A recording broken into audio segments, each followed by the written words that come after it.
So my name is Linda Lottie. I am the owner of Coffee Lottie in East Burke, and I've been a Burke community member since 2012.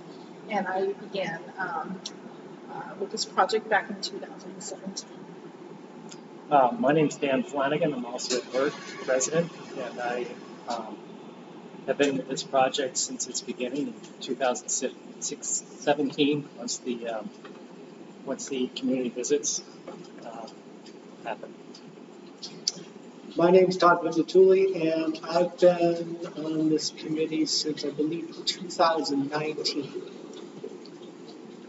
So we thought we'd let you know how grateful we are for this funding and how we started our project and where we are now, that it's 2023. It's been a long haul. We're still actively involved and actively moving forward. But we started with our community visit and coming up with the needs. That we have two villages in our town. There's East Burke and a West Burke Village. And that one of the identified needs was the West Burke Village. In order to do anything there, it was quickly identified that the infrastructure needed to be had some significant improvements to it. So we started on the journey of trying to figure that out, and it started out with basically going around, committee members would go around knocking on doors, just asking how they like their water, their wastewater. And then that evolved into the search grant from the BCRD visit. We were introduced to many people that would help us along this journey. So we reached out to get the search grant for $30,000 to do a wastewater study. So we received assistance in getting the application in, and we received the award. And then we proceeded to get the proposals for that bid. And then we ended up going with Deliverable Group, which we're very pleased with. And because we applied for that search grant, we were approached by people from the Department of Environmental Conservation. And they said that they were applying for NBRC funding to pilot a program. They were asking to do 3 villages. For those villages that have applied for this funding, because what they were finding was that the funding for the search grant wasn't enough to get the project off the ground. So we, as the committee, felt very excited about being part of that. And they also introduced, because East Burke and West Burke are 2 very different elements and have different needs, that they were considered using 2 of those villages. East Burke and West Burke as 2 of the villages of this study. So we approached our town select board to participate in this.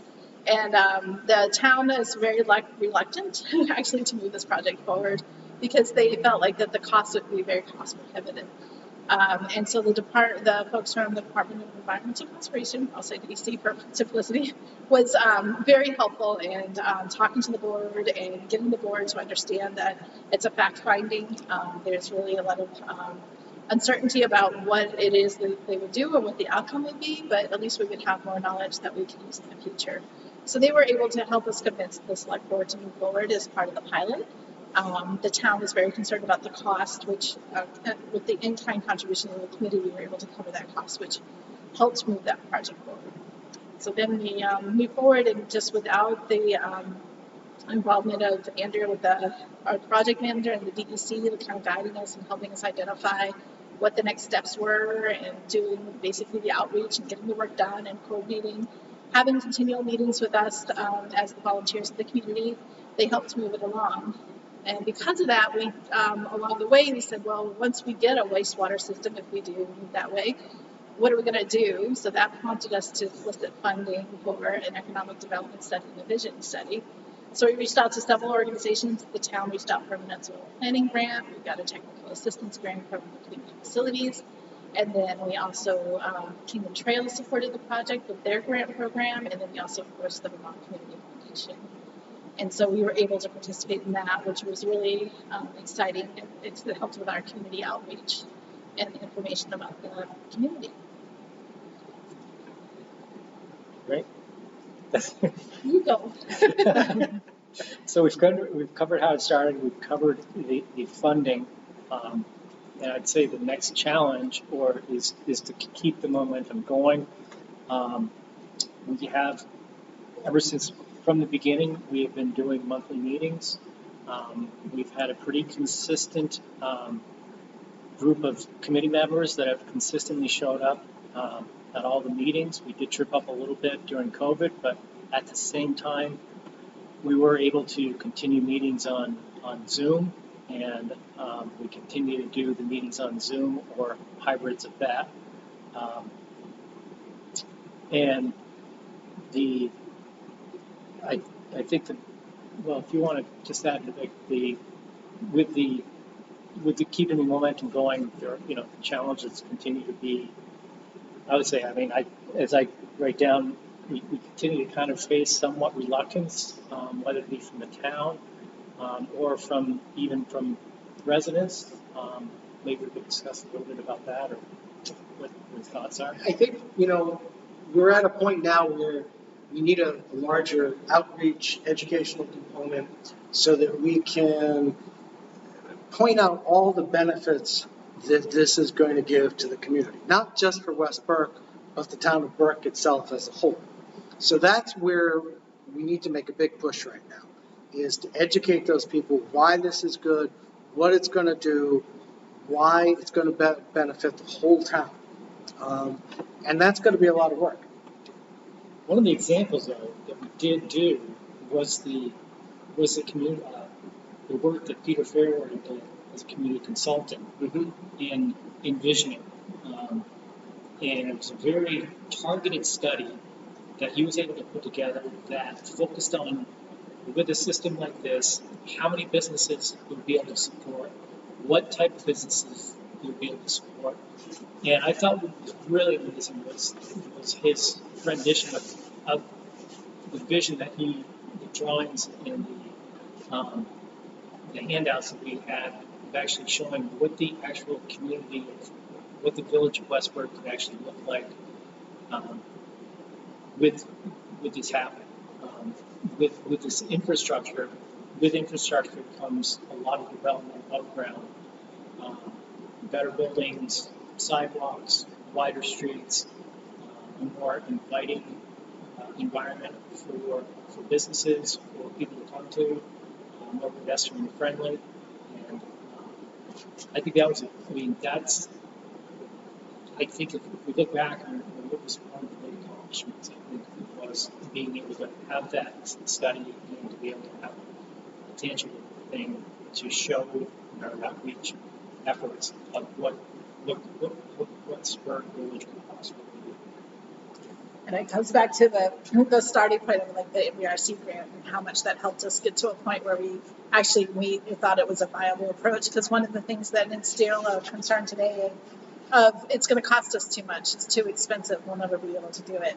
And through this process, we have found that it actually is something that we're going to push forward to a town vote. We're anticipating that we're going to go to a town vote in August. And that would never have been possible without all the work that had been basically paid for by this grant. So we are extremely grateful for the opportunity, and we're excited about the possibilities of what can be West Burke.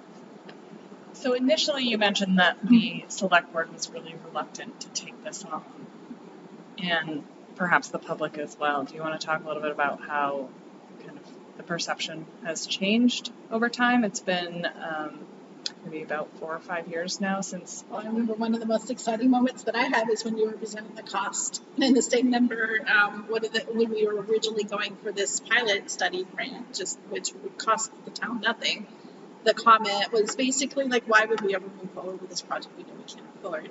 That same individual at this last, when Andrew presented some of the cost estimates of what it would be either per user or if we decided to go on town-wide, he was like, wow, we can actually do this. So that was his response. And it was really exciting to see that. And at first, people were very anti the project, like, why would we ever do this? It's going to cost us so much money. And now, and especially with the visioning study, it's like, oh, it'd be really nice to have that again. We used to have something like that. And so the mindset has changed a lot. So this process has helped us with just kind of helping people come around to that this is a benefit. It's a benefit for all and it's something to look forward to. I'd say that over time that things haven't changed a lot in the village. And if anything, they've kind of gotten worse. Yeah. And I think it was easy to kind of dismiss us or dismiss this idea in the beginning and just kind of, okay, well, it's not going to work. It's going to be too expensive. It's going to it's not going to work out and moving on.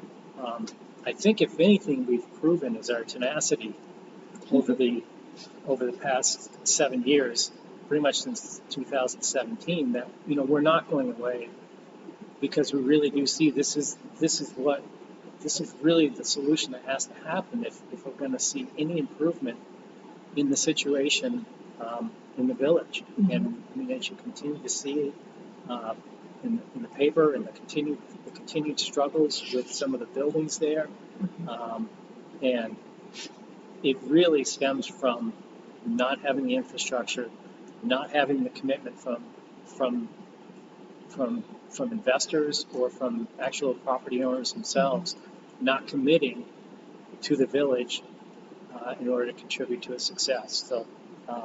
Yeah, and there are some people that are holding on to buildings that they inherited from their parents that can't sell the properties because the properties are able to be utilized because of their septic situation.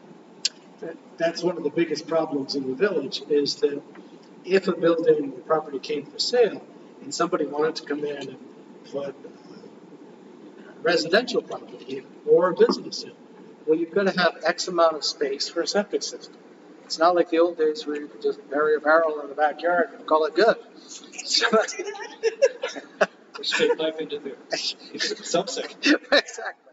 So now, in order for development to move forward in the village, it has to have some way to accomplish that. And the only way is with a public water supply and public sanitation system. So this is the best route for the village to regain its stature and thrive and prosper, and also help out the entire town as a whole. One other point on that, before we move on, is I want to make is that really the challenge has been is that what we focused, what the community, what Peter Fairweather focused on was the idea of not necessarily bringing West Burke forward, but bringing West Burke back the way people used to remember it. One of the things that people talked about was there were Saturday street dances in West Burke Village, and it was a wonderful place to live and raise a family. And so we really were careful and conscious of, when we talked about development, was bringing back those aspects of the town, not necessarily developing the town so that we'd have a Target in a Starbucks. We're just hoping that Cafe Latte opens a branch there. But, So Todd, you've lived in Burke for a long time, and there was the perception of, and early on, of people being concerned, well, they just want to turn us into East Burke. That was the perception, that all of a sudden we were going to have loads of traffic, loads of biking. And I think that perception has changed, that there's enough room for a whole bunch of different avenues. Maybe a small restaurant, maybe improving in residential housing, maybe something in a community center. So there's a lot of avenues that this could go to that weren't directed, because that East and West Burke being two different entities almost, even though they're part of the same town. West Burke did not, under any circumstance, want to be the traffic, all the people flooding in, all of that. But this benefits both, because some of the people that were here could be going to West Burke, the people in West Burke would be benefiting from it. So it's an overall win-win for everybody if West Burke gets upgraded. Or anything else? Yeah, again, it's just like we would never be able, like when we were applying for all these grants, that's the opportunities came out. I mean, we were ready for that, to be able to put in a viable application, and we didn't have to wait a year to do our studies, because this project had already been started long before some of this funding was available because of COVID, and so we are benefiting from all the work that was done. Like even before we knew where the money was coming from, we just went on faith that we'd figure it out along the way. And but that's a large part of it too, so we just have to find out. So I guess in closing, any lessons learned that you would do differently, or? hurting lots of things that could have been done better. The only thing I think, and that was a tough one because COVID interrupted that, was that if we had been able to do a better job of continually outreaching to the public of what we're going to do, So we but had those annual we had, dinners right, we and had dinners, we had different stopped things those. before, but then all that had to go because of COVID. Right. So there was that big time lag in there where we couldn't educate people as to the benefits of this. So there's a little bit of backtracking we still have to do on that to make sure everybody's understanding the benefits. Yeah, I mean, I think like as far as how we progressed and all that, I think a lot of good decisions were made along the way with knowing our situation with the select board, with the community, and how people felt about things. I think we were very conscious of how we moved forward and slowly, and just make sure we're getting information out and make sure we're listening and hearing what they have to say. I guess I'd like to say, as far as lessons learned going forward, is really trying, I would really like to see the select board more, not saying they got to be more involved. I think they need to be looked at. More enthusiastic. We definitely need the support. Because right now, we're just community members, but we really need the support of the actual town administration. We can do nothing without them. Yeah.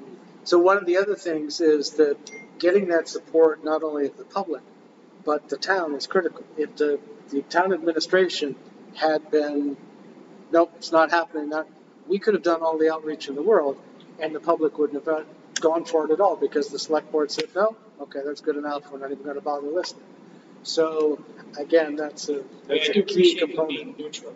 Right. But I would like to see going forward, I would like to see them kind of make it. And one of the things I think that in the lessons learned department is that from the public's perception, there was a lot of these meetings going on, but they didn't actually see anything happen. So if we could have, and again, COVID kind of messed that up, but it was also a blessing on another end because of the funding we're able to now access. But had we been able to continue and maybe do something in the park or at the library and had started something where the community could have said, oh, look what they're doing.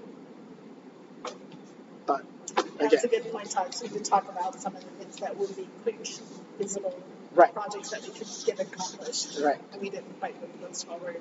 Maybe publicizing some of the, like the fact that, we learned at the meetings, okay, this place, like the town site, the town garage, the site was tested, or they were doing chest trips. So it may have been helpful to just get that out to the community, saying, hey, we are moving forward with this. We're not just having monthly meetings.